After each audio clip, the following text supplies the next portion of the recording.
What you really need is for each member of your rapid response team to carry with them a laminated credit card size crisis plan. Here it is. When you're activated, here's where you go, how you call in. From there on, honestly, it's going to be about judgment and experience and the capability in the room.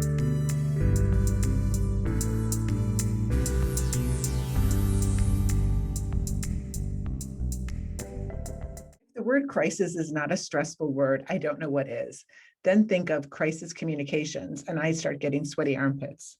In this episode, I met up with Jeff Hahn, who comes to the table with 30 plus years of crisis communication experience. His experience dates back to his first 15 years with tech giant Motorola and learning the ropes of what's important to each stakeholder. Times have changed since then. Jeff traded corporate world for agency world, and now he teaches brands large and small how to have in place even the simplest crisis communication plans. In this episode, learn what every brand needs to have in place, and it's actually pretty basic, yet most brands overlook the simple checklist that Jeff shares with us. We'll talk about things like the state of crisis communication, recipes for disaster when it comes to PR, something Jeff invented called the Cassandra Calculator, and examples of rapid response do's and don'ts when it comes to crisis communication. We also touch on topics such as online newsrooms, social newsrooms, and how to leverage promotional communications to get better practice for your crisis communications. Let's welcome Jeff.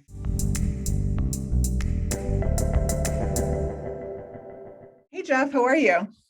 Good to be with you, Lisa. Doing great.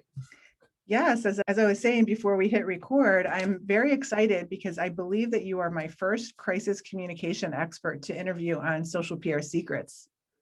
I think there's probably a reason for that. We're sort of strange people. Well, I can tell you that crisis communication, just the two words make me stressed out. You know, it's like being in PR, you don't have to specialize in crisis communication to have it happen, here and there. So it could be anything from, a bad review to something as serious as the Surfside condo collapsing and, you're the city of Surfside and what do you do? But you have 30 years of experience in crisis communication and PR. So I'm just going to guess that you were around pre-digital and saw Google and Facebook and social come into play in PR and opened up a whole new world for brands and for the PR industry like it did for me. So if you could just kind of take us through your journey of how you started in PR and crisis communications and some of the things that you've witnessed changing and what brought you to today. Oh, for sure. And thank you for letting me give a little bit of a background. I came into the industry, or into the craft is a better way to say it, when I started with Motorola in the semiconductor business. And at Motorola, I was a corporate communications guy, exposed to a variety of different pressures on the corporation.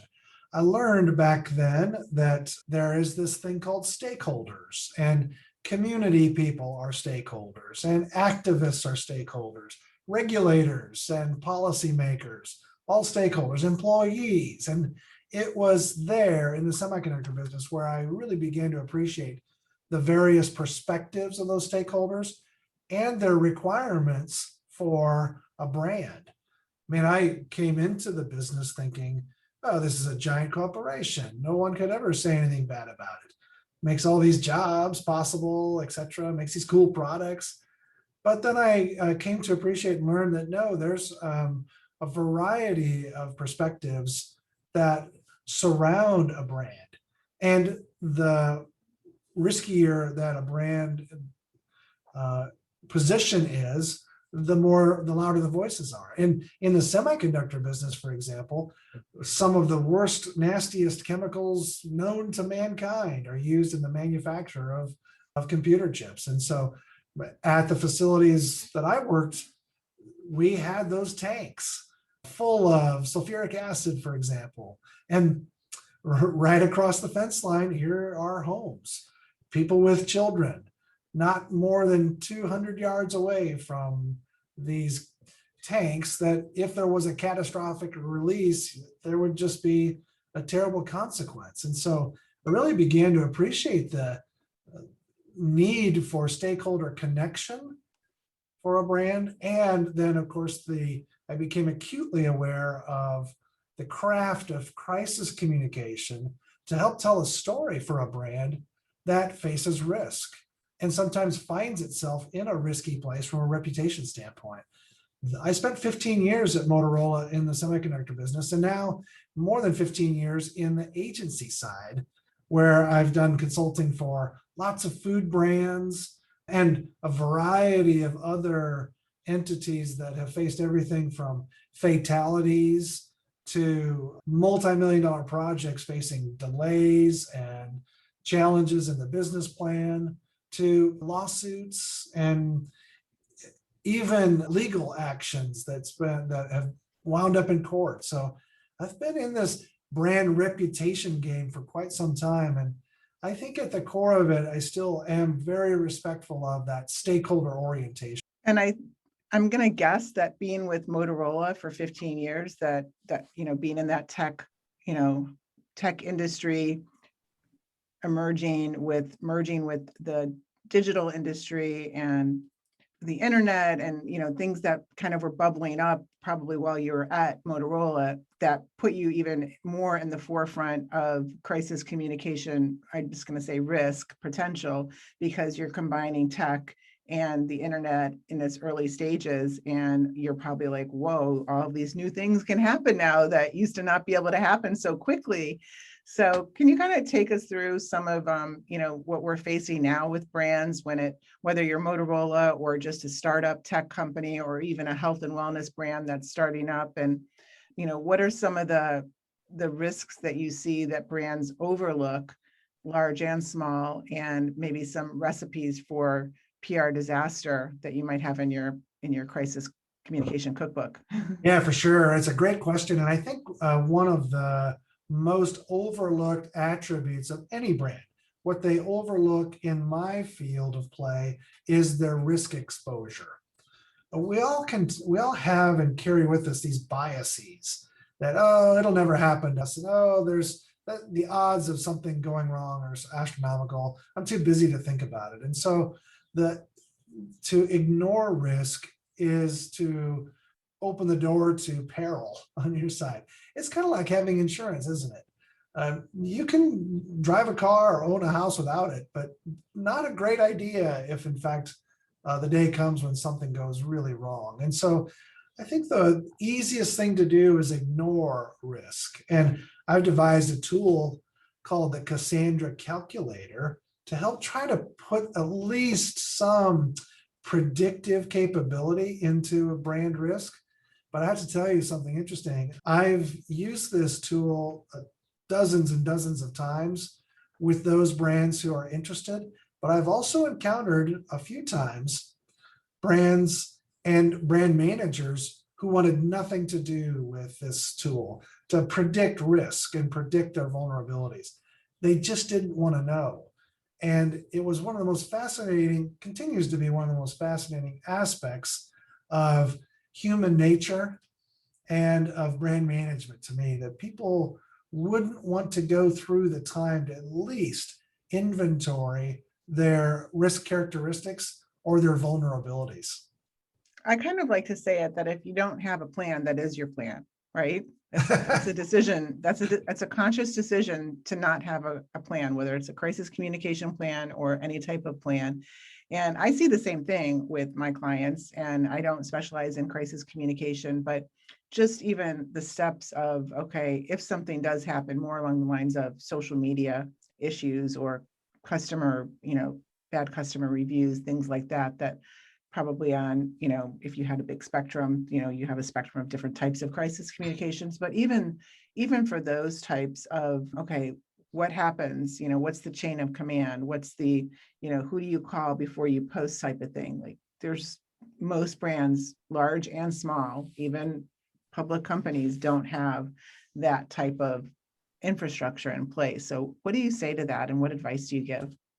Well, you've pinpointed one of the most important aspects of the way I think about crisis communication. And if you were to ask me the question, what's the number one way that brands fail? It's not just in predicting or assessing their risk, but in preparing their teams. brand after brand, client after client, they fail miserably on team readiness. And I think about that as every brand should have a rapid response team. Doesn't have to be the CEO, especially if the CEO isn't very good at this kind of thing. It does need to be a group of people, though, that can sit in a room and think through a very difficult, very high stress situation. And you created some good examples in your question. Let's just say that you're a restaurant and you got a terrible internet review, a Yelp review that's just scaring customers away. You need a group of people who can sit at that table and work your way through the challenge, the refutation, if it's misinformation, and then the response. So I always count team readiness as the number one issue where it's not hard to get ready, but it's the one that most brands forget. And I'll add one more thought to that. When we think about team readiness, it's not about the fact that I've been trained in crisis for years and I know what to do every time. It's simple things like, what conference room do we go to when there's a problem? What phone number should we call into? Or what Zoom channel should we get on? That's what brands don't have.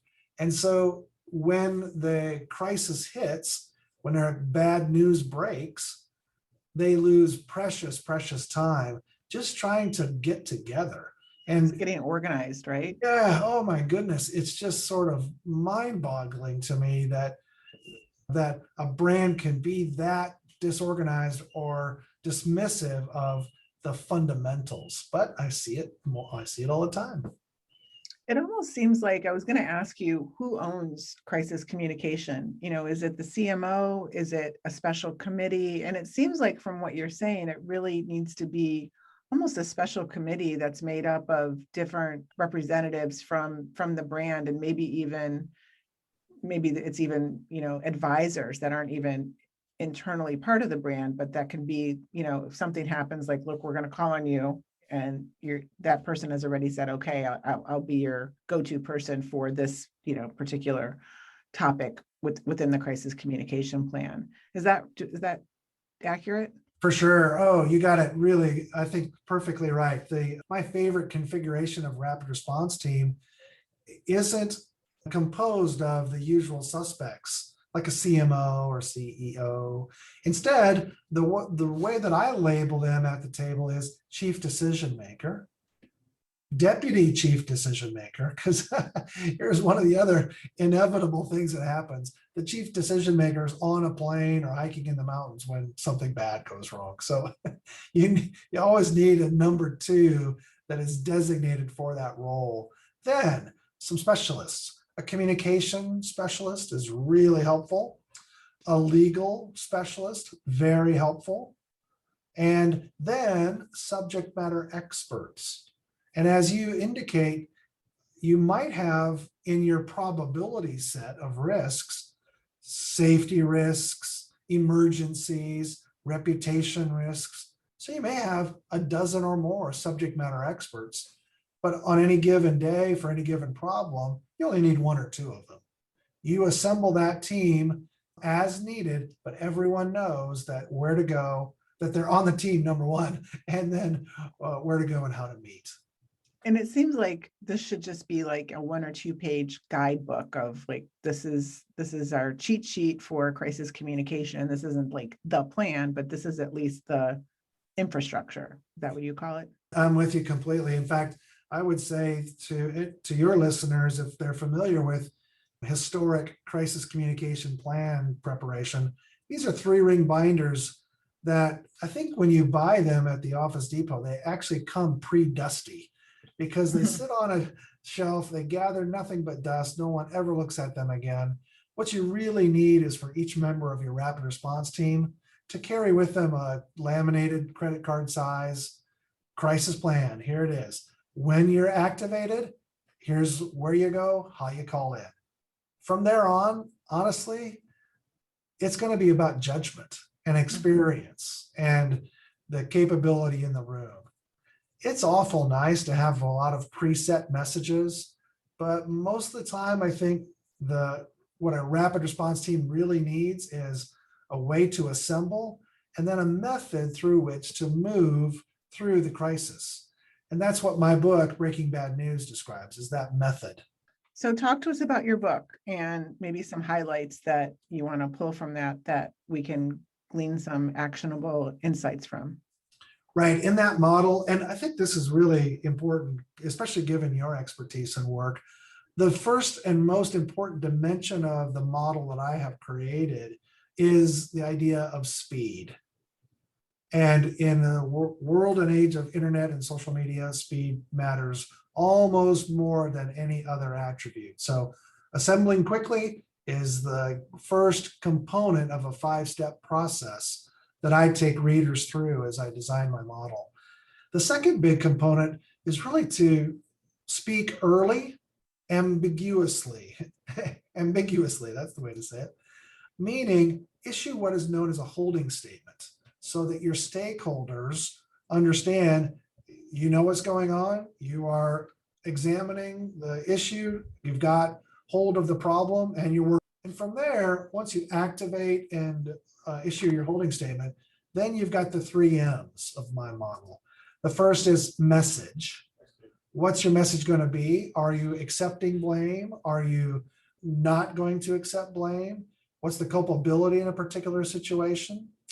The second M in my 3 M's is messenger. Who's going to be the spokesperson? Oftentimes you hear people say at this juncture, well, we need to get the CEO at a press conference to issue an apology.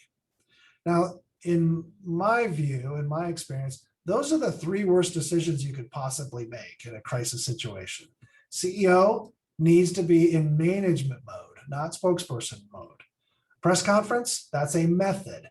And it's the most out of control method that you could possibly choose.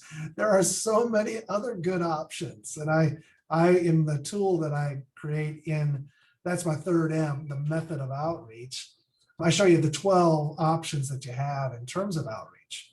So message, messenger, and method of outreach complete the 5-step process in the model I've created.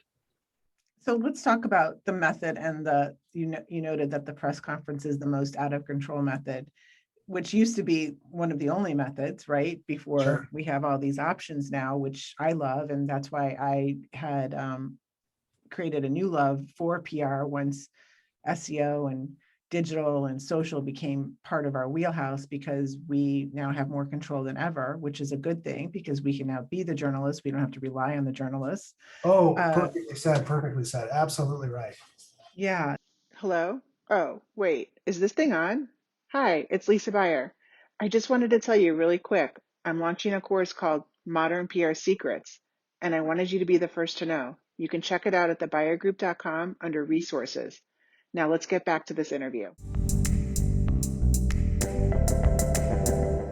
So I'd love your take on why the press conference is so out of control and what are some of your go-tos or examples. Yeah, well, I think about method on a 2x2 chart. So on the y-axis, I put the word control.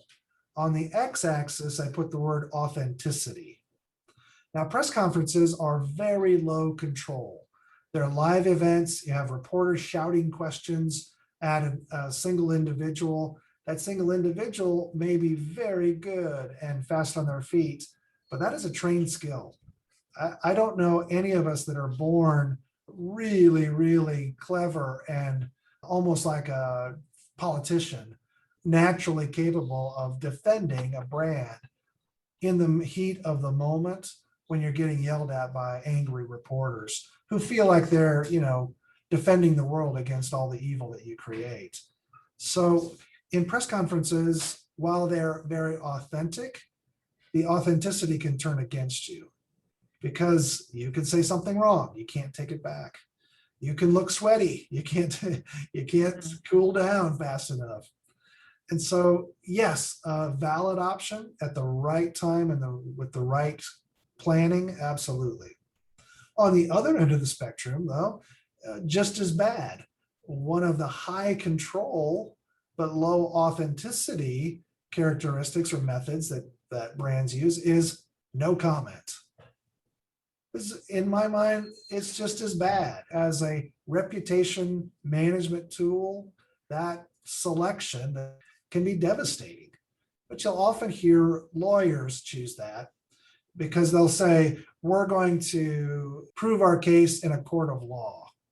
What they forget is that brands and reputations live in the court of public opinion. I mean, each of us has a brand, but none of us owns our brand.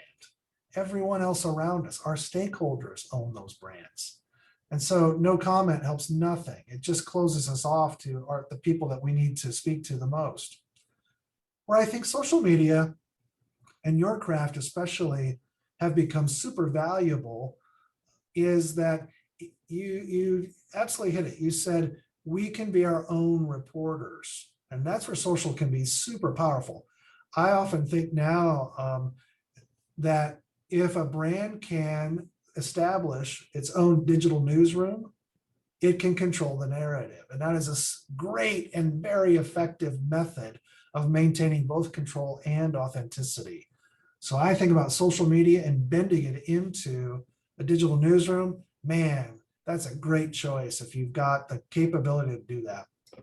So I love the concept of the digital newsroom or the social newsroom for a brand, and have been advocating it, for more than 10 years, even before, before we've had all of these options to do Facebook Live and to do all of these, live sessions across multiple channels at once type of thing. And I think that it's just shocking how underutilized a social newsroom is to a brand of any size. I mean, I'm constantly analyzing brands newsroom or press room, and there's different, names that we can call it, but it's just shocking at how much they don't really leverage that opportunity to house all of their media in one place and be the media and be their own reporter and be their own journalist, when we have more tools than ever to integrate it and embed everything together and make it beautiful. Oh, I couldn't not agree more. I mean, and you can track it too. I mean, just what, especially engineering type cultures want the most. They want metrics, they want measurements. And through the work you do and the way you do it, you can deliver that. It doesn't have to be a hunch. It doesn't have to be a gut feeling. And it is really frustrating to meet resistance from brands who would benefit so much from a digital newsroom, in particular with that variable of speed. I think about my methods, and I moved myself back up into the control range on my 2x2 control and authenticity. And I think, well, geez, why don't we shoot our own video and ask the subject matter expert, or even the CEO, if it's appropriate, of her opinion of the way things are going and what happened here and what would you like to say to people. Shoot your own video, put it out on your own social. That's high control, but people at least see a talking head, someone who can empathize, someone they can believe, someone they might trust, but at least you've got some humanness to that outreach rather than a press release that says nothing. Right. And also, I think it also gives the media, the journalists, the tools available to easily, maybe get a copy of that video, use a clip of that video without having to go through the trouble of, setting up their own interview or creating their own type of asset. You're giving it to them, and they're at least saying, okay, this person is going to be pretty good on camera and we'll interview this person. But, and also it's giving you the opportunity to get your message out there, like you said, the quickest, because the first with the message is always going to dominate, right? No question about it. And that's when I take clients through my own methodology, I say, you're in a TikTok box. You've got 120 minutes to get this done. And with a 3 to 5 minute video, 5 minutes is a lot, but with a 3-minute video edited and released on social channels, you establish control of the narrative. You are now the official voice. And you're exactly right, Lisa. Reporters and news outlets will use it because they're not getting anything else from you.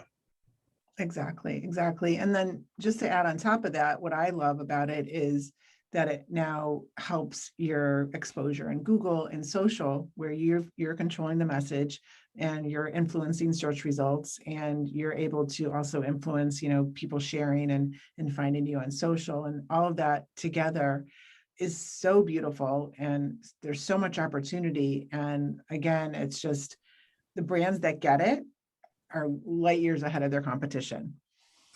Yep, absolutely right. And it doesn't have to be an unpracticed skill. You can use this same set of techniques on the promotional side of your marketing activity. Get good at doing it there. When it comes to the protection side of your brand, it's you know how to do that.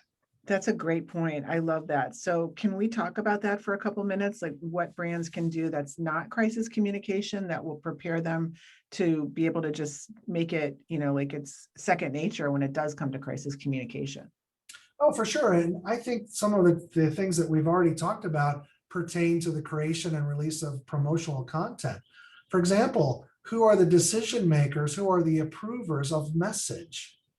Who are the spokespeople or the faces for the brand that can be effective messengers?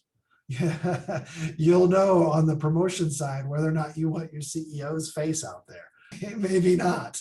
Maybe there are more effective spokespeople for you. And so you can think about all of these things in a promotional mindset and then port them directly over when the spaghetti hits the fan on a protection issue, on a reputation problem.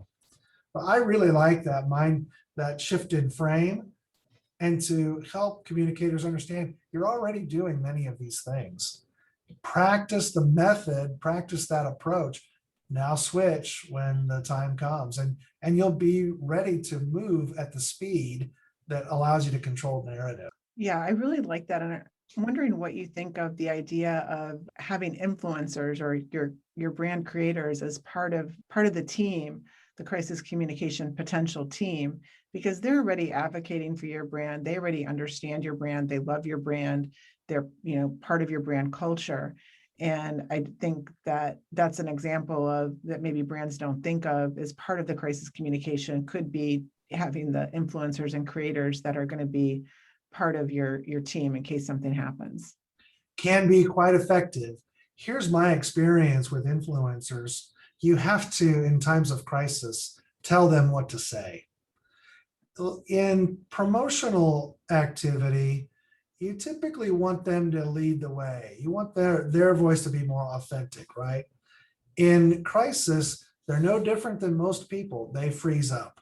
And so you want to gather those voices and say, here, give them some special attention. Here are the words that we're saying to our stakeholders. Here's what we would like you to know. And if you feel like you get us through this, then these are the words that you can say that are honest and true and ethical for our brand. Yeah, I love that. And it just, what percentage of brands do you think of this example of bringing the influencers into the strategy? Fewer than 1%.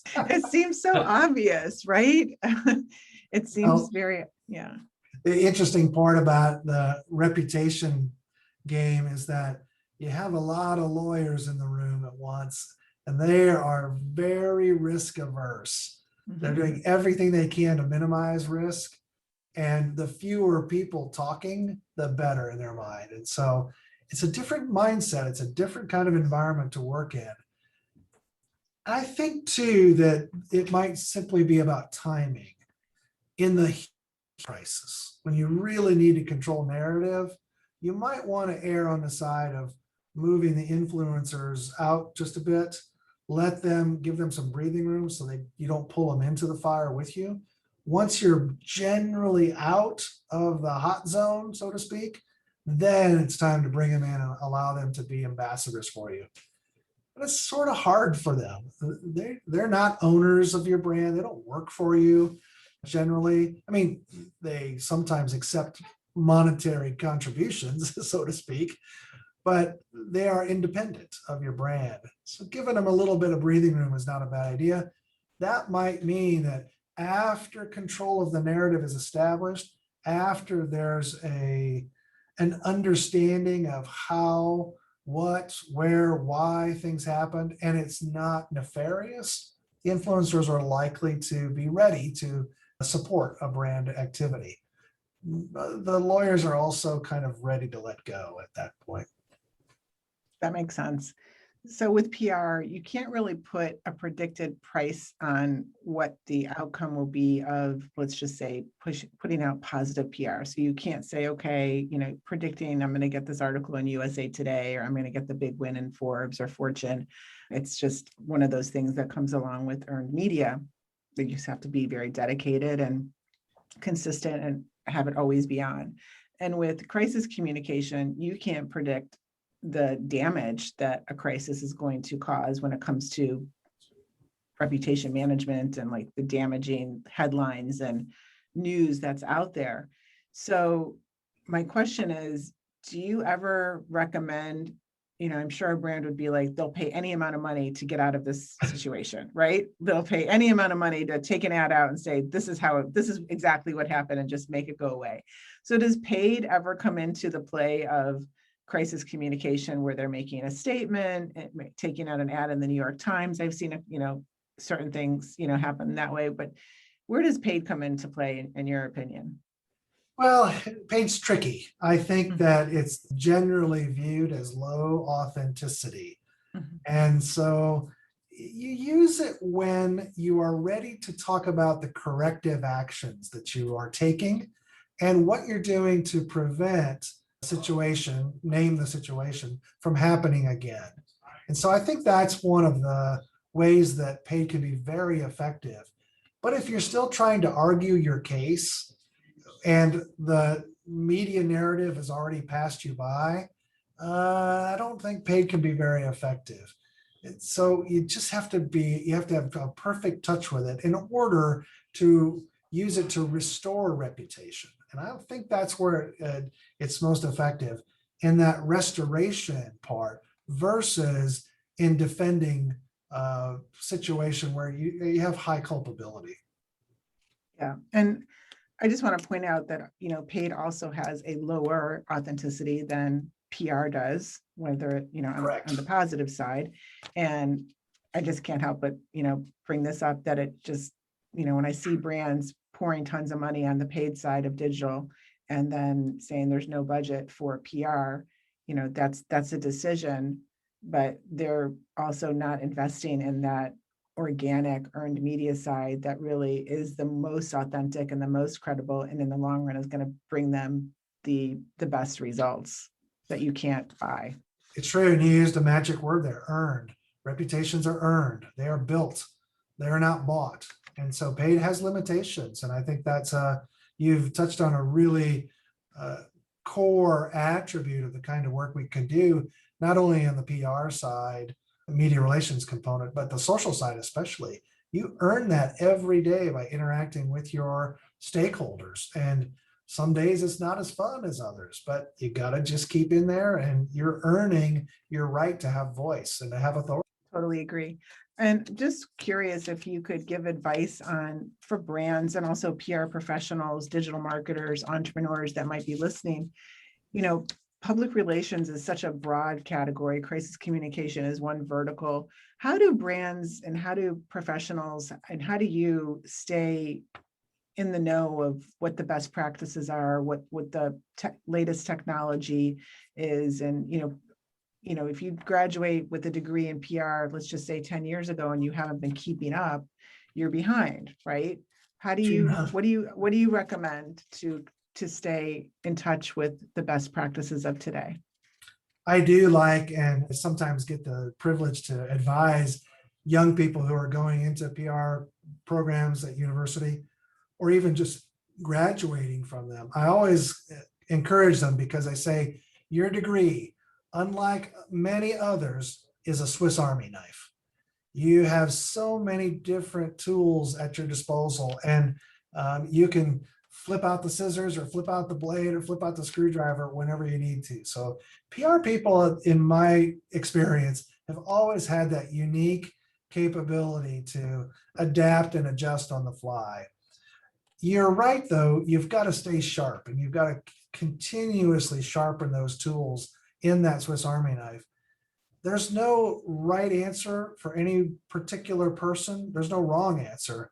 But the way that I spend my time and invest in that is really in the spectrum of activity. I think you can focus on a particular specialization.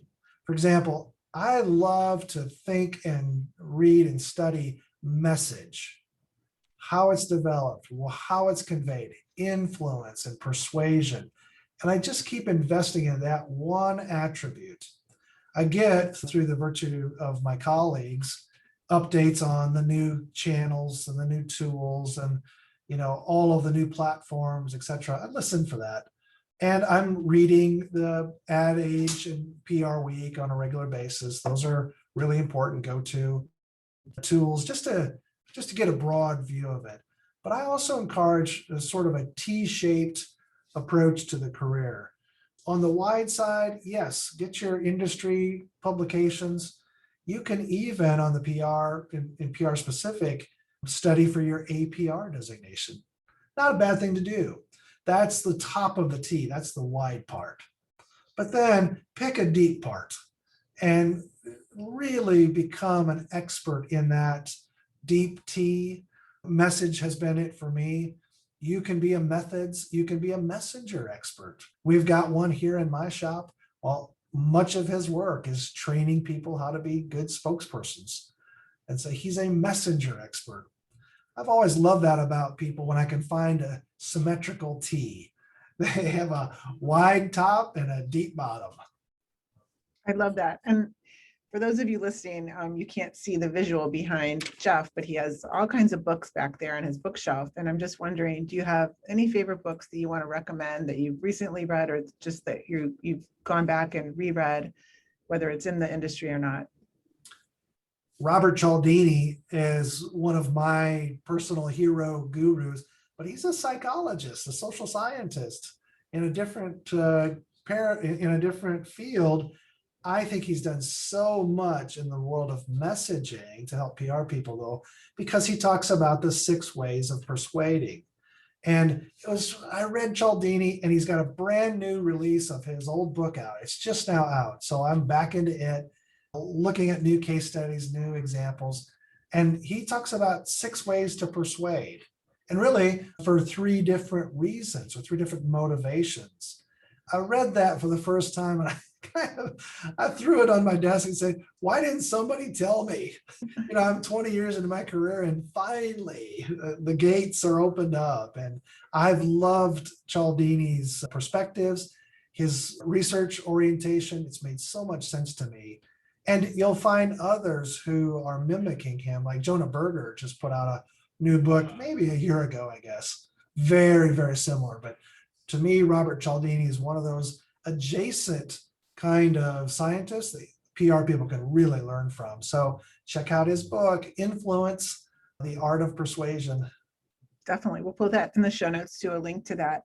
And, we've had a tough couple of years being in lockdown with the pandemic. Everybody's on Zoom, everybody's on digital more than ever before. Do you have any tips, any digital detox secrets on how you kind of keep your balance and keep your sanity in today's world? I wish I did. No, really. I think every person has to approach it at their own rate and speed. What I have come to appreciate, I think, is that it's one person and one prescription. Some people might respond very well to more exercise or more yoga or some healthy expression from a physical standpoint. Others, I'll even include myself. I'm an introvert at heart. And so have I minded being more isolated? Not really. I've been okay with that. And I think everyone has come to it in their own way.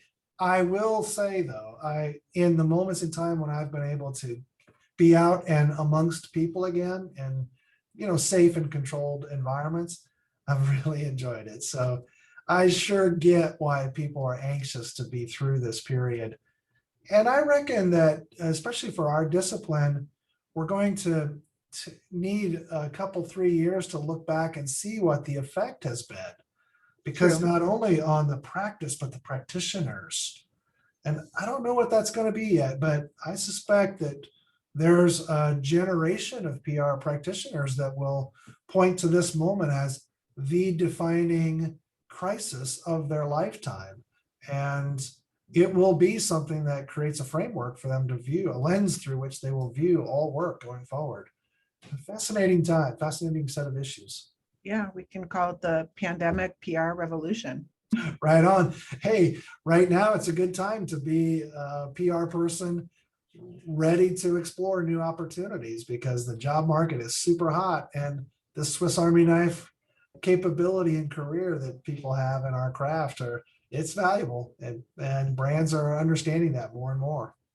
So true. Well, those are very wise words to end on. I really appreciate your time, Jeff, and sharing all the crisis communication secrets and more, and love your point of view on so many things. I think we have a lot of insights in common here. And hopefully you can be on the show again and come back and give us an update on what's happening maybe in the next 6 months or a year and what's changed. For sure. And if any of your listeners, Lisa, would like a copy of the book, I have a few hundred advanced reader copies that I'm making available at no charge. You can go to breakingbadnewsbook.com, see that. You'll see my author page. Just sign up, put your name in there, and I'll get a book shipped off to you. Let's all do it. I'm definitely going to do it. I can't wait. Thank you so much for sharing that with the listeners, and I really appreciate it and look forward to catching up with you. Absolutely. Thanks very much. I enjoyed being here.